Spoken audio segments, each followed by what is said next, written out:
Olá, meu nome é Wellington, sou advogado e hoje eu quero falar para você um pouco a respeito do processo administrativo fiscal. O processo administrativo fiscal ele acontece por iniciativa do fisco em decorrência de alguma inconsistência de tributos que foram declarados, tributos que eram devidos e não foram recolhidos, e o contribuinte se vê numa situação de ter que apresentar uma defesa, de ter que impugnar ou apresentar a sua manifestação de inconformidade, o que quer que seja, dentro de um prazo legal. Por tratar-se de um procedimento administrativo, muitos contribuintes acabam abrindo mão da assistência de um profissional do direito, de um advogado devidamente habilitado, com expertise, e acabam oferecendo as suas manifestações ali mesmo pelo ECAC, de maneira muitas vezes genérica, às vezes pega um modelo na internet que não corresponde ao caso em questão, que não aborda ali as filigranas do que está sendo apurado, do que está sendo questionado, e acaba sendo prejudicado por uma defesa deficitária. Então, o que eu quero provocar aqui é a seguinte reflexão. Se você muitas das vezes não quer contratar um profissional do direito por uma questão de economia, por exemplo, entenda que essa economia ela não é muito inteligente. Apesar de você poder, terminada a fase administrativa, judicializar a questão, é importante compreender que no procedimento administrativo fiscal as coisas podem ser resolvidas e você tem aí acesso, digamos assim, né, pelo menos em regra, a 3 instâncias.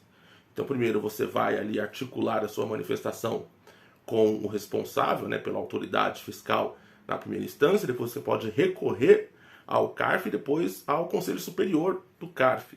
Então, você tem aí 3 instâncias para discutir a matéria.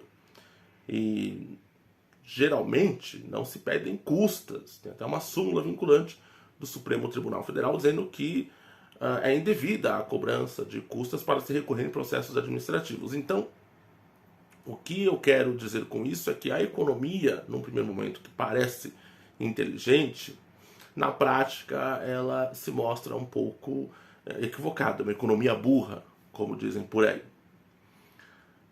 Outro fator que você deve levar em consideração antes de apresentar uma defesa, sem assistência de um advogado e tudo mais, é a própria legislação tributária. Convenhamos, o Brasil é um emaranhado de legislação em matéria tributária. Além disso, existe a questão dos prazos, que muitas das vezes as pessoas confundem.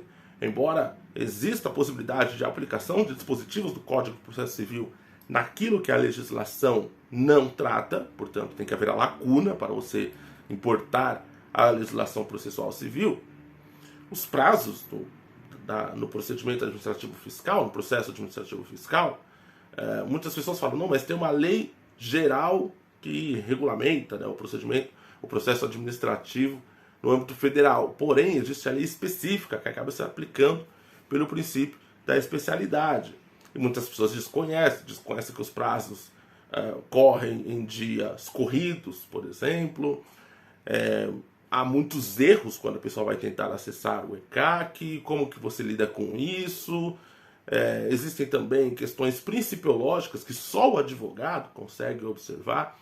Então, vejam que esse olhar clínico para a matéria, ele é fundamental para que você possa se defender de maneira satisfatória e ter uma probabilidade de direito sendo ali concretizado maior do que entrar sem a assistência de um profissional. É como diz aquele meme, se não tiver as manhas, não entra não, sem a assistência de um profissional.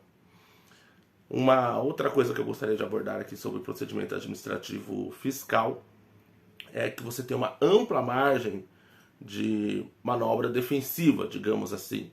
A manobra no sentido de manejamento de instrumentos. Você pode pedir provas, você pode pedir perícia, você pode fazer uma série de requerimentos para conseguir comprovar o seu direito.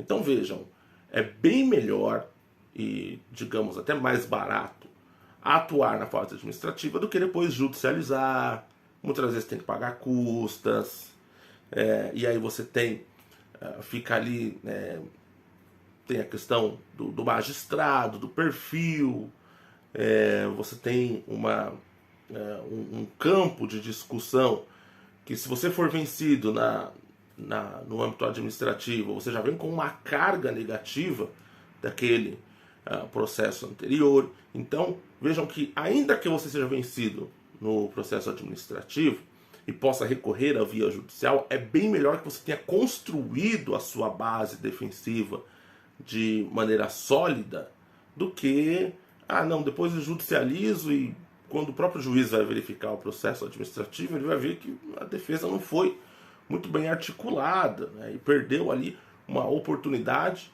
de fazer questionamentos válidos, perdeu-se ali uma oportunidade de permitir que a administração corrigisse a si mesma. Então você já entra com uma carga negativa no judiciário.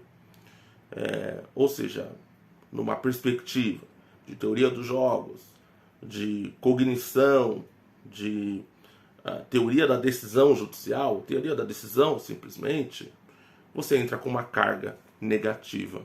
E aí o magistrado pode observar, pode perceber as coisas de uma maneira prejudicial ao seu direito.